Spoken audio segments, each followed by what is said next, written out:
할렐루야. 사랑하는 성도 여러분, 1월 10일 월요일 아침 아까베 시간에 돌아왔습니다. 오늘도 하나님께서는 여지없이 태양을 띄우시고 오늘 우리에게 새로운 힘과 용기를 더하시는 새날이 밝았습니다. 오늘 말씀 요한복음 3장 22절 36절까지의 말씀입니다. 함께 은혜를 나누고자 하는데 세례 요한의 마지막 사역을 다루고 있습니다. 자, 이 말씀을 들어가기 전에 우리가 이름이라고 하는 것을 좀 묵상해야 합니다. 이름이라고 하는 우리가 사용하는 이 단어는 이루다라고 하는 어원에서 기원되어 있습니다. 자, 그래서 우리도 참 자식들 이름을 짓기에 신중을 기하고 그 아이가 무엇을 이루기를 원하는 그 부모의 심정이 다 담겨 있습니다. 히브리인들도 마찬가지예요. 자녀들의 이름을 지을 때 굉장히 신중하고 오랜 고민과 기도 끝에 이름을 짓기도 합니다. 그런데 성경에서 이 요한의 출생을 통하여 그의 이름을 질 때 참 기이한 현상이 이루어지는 것을 볼 수가 있습니다. 자, 누가복음 1장으로 가시게 되면은 59절 이하로 제가 한번 읽어드리도록 하겠습니다. 8일이 되매 아이를 할례하러 와서 그 아버지의 이름을 따라 사가랴라 하고자 하더니, 보통 존중받고 존경받는 아버지의 이름을 따라서 아들의 이름을 짓기도 하고 누구누구 2세, 누구누구의 아들 하고 바라고 하는 이름을 붙이기도 하죠. 그래서 바요나, 바예수 이렇게 짓기도 하죠. 그래서 자연스럽게 그렇게 지려고 하는데 그 어머니가 대답하여 이르되 아니라 요한이라 할 것이라 하며, 그들이 이르되 내 친족 중에 이 이름으로 이름한 이가 없다 하고 그의 아버지께 몸짓하여 무엇으로 이름을 지으려 하는가 물으니, 자, 그가 서판을 달라 하여 그 이름을 요한이라 쓰매 다 놀랍게 여기더라 하고 참 뜬금없는 이름을 짓게 되는, 그리고 그렇게 그 이름으로 살아가게 되는 세례 요한의 일생이 시작이 됩니다.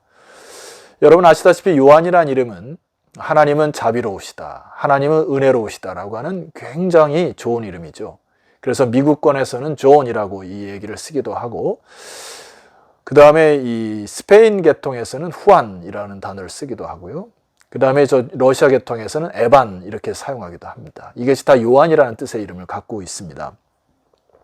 자, 어렸을 적에 이렇게 새롭게 이름을 부여받은 요한이 굉장히 주목받은 인생을 살았을 것 같습니다. 그런데 요한이 살면서 그의 사명, 그의 부르심은 그의 언어대로 나는 광야에서 외치는 자의 소리라고 하는 자기의 정체성을 가지고 살아가게 됩니다. 태어날 때는 제사장 가문에 태어났어요. 그리고 많은 사람들의 주목을 받았습니다.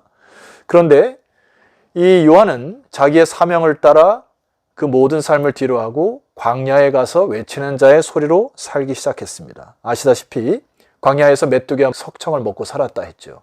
이것은 메뚜기라고 하는 거는 농작물에 폐해가 있을 때 그들의 대용식으로 먹었던 그런 상황을 얘기를 합니다. 그러니까 메뚜기와 석청을 먹었다고 하는 그 이야기는 광야에서 하나님이 주시는 공급한 것으로만 먹고 살았다고 하는 시대의 메시지를 가지고 살았던 것입니다. 또 하나 약대 털옷을 입었다고 하고 가죽띠를 메었다고 합니다. 약대 털옷을 입었다고 하는 것은 그때 당시에 가난의 상징이었습니다. 그래서 그것을 입고 다녔고, 여기에 가죽띠를 메었다고 하는 것은 바로 진리의 띠를 상징하여 하나님이 그 시대에게 주고자 하는 메시지를 자기의 몸으로 선포하며 다녔던 사람이 바로 세례 요한입니다. 여러분, 우리가 말을 하고 그것을 지켜내기가 참 힘들어요. 그리고 내가 어떤 말을 하고 다른 사람에게 권유하고 그것을 행동으로 옮기기가 참 어렵습니다. 그런데 이 세례 요한은 믿음의 사람임을 볼 수 있는 것은 자기는 광야에 외치는 자의 소리라 이렇게 얘기하면서도 그의 정체성을 끝까지 지켜나가면서 그가 역사의 뒤안길로 사라지기 전까지 놀라운 신앙인의 행보를 보이게 됩니다. 우리는 여기서 세례 요한의 중심을 본받아야 할 이유가 있습니다. 오늘 본문의 말씀을 통하여서 그 부분을 좀 살펴보려고 해요. 22절 이하에 보시게 되면 우리가 잘 다루지 않은 본문인데 여러분 가만히 잘 따라오시면 많은 은혜가 있습니다. 22절을 읽어드리겠습니다. 이하를. 그 후에 예수께서 제자들과 유대 땅으로 가서 거기 함께 유하시며 세례를 베푸시더라. 23절 요한도 살렘 가까운 에논에서 세례를 베푸니 거기 물이 많음이라. 그러므로 사람들이 와서 세례를 받더라. 24절 요한이 아직 옥에 갇히지 아니하였더라. 이때 당시에 이 상황이 펼쳐졌는데 제자들이 이슈를 만들기 시작한 것입니다. 자, 25절 이에 요한의 제자 중에서 한 유대인과 더불어 정결 예식에 대하여 변론이 있었습니다. 26절 그들이 요한에게 가서 이르되 랍비여 선생님과 함께 요단강 저편에 있던 이 곧 선생님이 증언하시던 이가 세례를 베풀매 사람이 다 그에게로 가더이다. 이게 무슨 말이죠? 종전까지는 자기가 섬겼던 선생님이었던 세례 요한에게 많은 사람이 몰려와서 물세례를 받았는데 요한이 증언하던 그 이가 저편에서 세례를 베푸는데 제자들과 함께 이제 세례를 베푸는 장면이 나오죠. 각 복음서에서도. 여기에 있었던 사람들이 다 저쪽으로 가는 현상을 통하여서 지금 요한의 제자들의 비교 의식을 통하여 굉장히 기분이 나쁘고 뭔가 평가절하된 느낌을 받고 이것을 불평하기 시작합니다. 여러분 우리가 여기서 잠깐 생각해 봐야 될 것은 우리 안에 이런 시기심과 질투심을 참 조심하셔야 됩니다. 심지어는 우리가 함께 교회를 이루어가는데 바로 옆에 교회가 막 부흥하더라 하면서 시기하는 경우가 있어요. 여러분 그것은 시기할 대상이 아니죠. 우리는 함께 부흥의 역사를 이끌어가야 하고 구원받은 영혼들이 각 지교회에 옆에 교회에 부흥이 일어나면 우리가 함께 기도하여 영혼들을 주 앞에 돌려올 수 있도록 그 부흥의 빌씨를 같이 태워야 되는데 이상하리만큼 옆에 교회가 혹은 옆 가정이 누가 잘된 데더라 하면 굉장히 배 아픈 현실이 여러분 그것은 죄의 근일임을 꼭 기억하셔야 합니다. 자, 이 말씀을 듣고 요한이 대답하죠. 27절 여기에서 요한의 중심을 볼 수가 있어요. 요한이 대답하여 이르되 만일 하늘에서 주신 바 아니면 사람이 아무것도 받을 수 없느니라. 다시 한번요. 만일 하늘에서 주신 바 아니면 사람이 아무것도 받을 수 없느니라. 두 가지 입장에서 생각해 볼 수 있어요. 세례 요한의 입장에서 이 부분을 해석할 수가 있고 예수님의 입장에서 해석할 수 있습니다. 자, 첫 번째, 세례 요한의 자리에서는 이 27절을 이렇게 받을 수 있습니다. 하나님이 주신 것 아니면 나는 아무것도 할 수 없습니다. 나의 한계는 여기까지입니다. 그동안 제가 한 것을 보면 잘 알 것입니다. 나의 제자들이요. 이제 저에게 모든 초점이 가야 할 것입니다. 이게 세례요한의 입장에서 자리에서 해석한 것이고요. 두 번째는 예수님의 자리에서 이 부분을 다시 한번 해석해 보십시다. 자, 그분은 예수님은 사람들을 위하여 이제 하늘로부터 하나님의 권세를 받으신 것입니다. 그것은 바로 하늘의 능력입니다. 자, 철저히 세례요한의 해석이 예수님에게 초점이 맞춰져 있습니다. 그리함으로 28절은 이렇게 해석이 가능한 거예요. 세례요한이 얘기합니다. 내가 말한 바 나는 그리스도가 아니요 그의 앞에 보내심을 받은 자라고 한 것을 증언할 자는 이제 너희니라. 나는 보내심을 받은 자 정도밖에 되지 않다. 굉장히 겸손하죠. 29절 신부를 취하는 자는 신랑이나 서서 신랑의 음성을 듣는 친구가 크게 기뻐하나니 나는 이러한 기쁨으로 충만하였노라. 자기는 신랑 옆에 있는 들러리에 불과한 자이다. 정확한 자기의 정체성을 깨닫습니다. 그리고 그가 한 말, 유명한 말이 있습니다. 30절입니다. 그는 흥하여야 하겠고 나는 쇠하여야 하리라. 예수님만이 흥하여야 하겠고 나는 쇠하여져야 하느니라.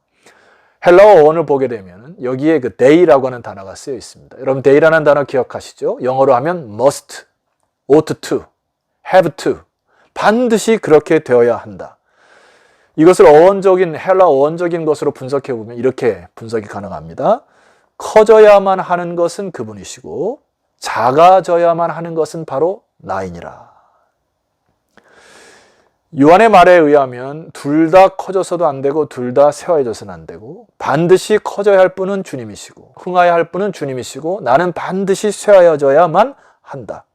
내가 흥하고 내가 영광을 받으면 그분의 영광이 쇠하고 그렇기 때문에 내가 하나님의 영광을 갈취해서는 안 된다. 반드시 나는 쇠하여져야 하고 예수 그리스도만 흥하고 존귀해져야만 한다. 여러분 이것이 우리가 사람된 도리요 제자된 도림을 꼭 기억하셨으면 좋겠습니다. 주님의 일을 감당할 때도 개인의 욕망과 야망을 이루는 것을 조심하셔야 됩니다. 자기의 이름이 높아지는 것을 경고를 받으셔야 돼요.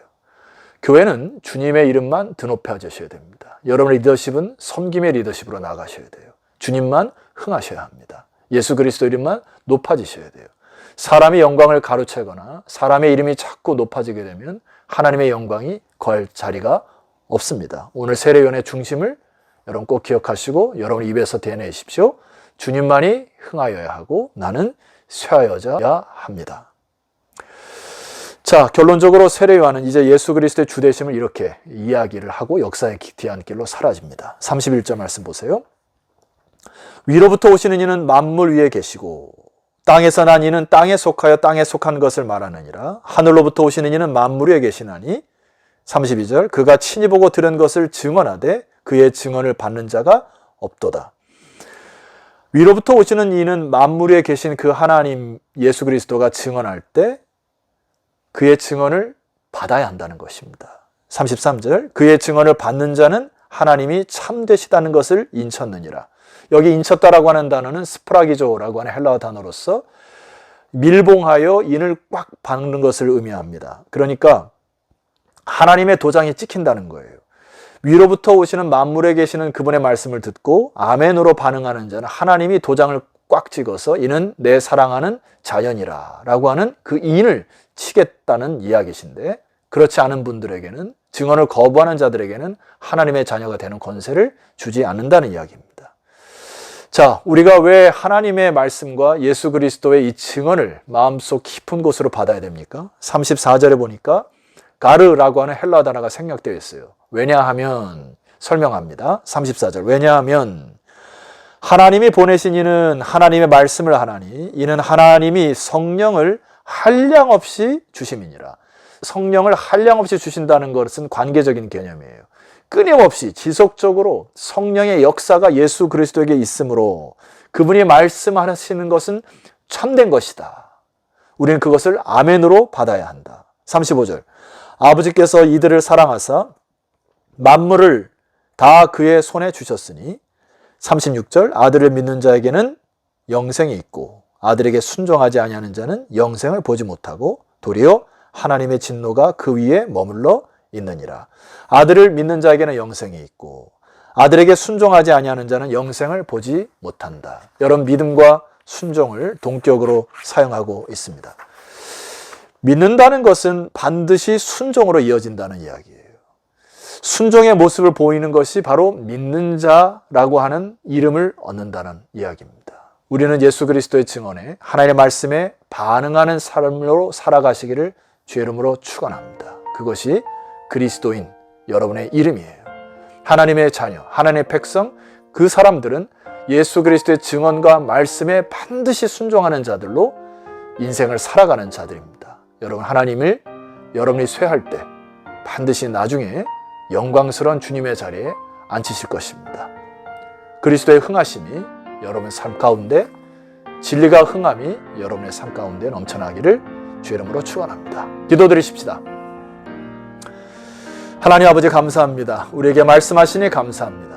영원히 변하지 아니하는 진리의 말씀을 저희들에게 알게 하시니 감사합니다. 세례 요한이 믿는 자로서 자기의 이름에 걸맞게 하나님의 자비와 은혜를 펼치다가 주님 품에 안긴 것처럼 우리도 믿음의 순종함으로, 믿음의 행함으로 살아가는 주의 백성들 다 되게 하옵소서. 예수 그리스도의 이름으로 기도드렸사옵나이다. 아멘. 자, 성도 여러분 수고하셨고요. 내일은 요한복음 4장으로 여러분을 찾아뵙도록 하겠습니다. 내일 뵙도록 하겠습니다.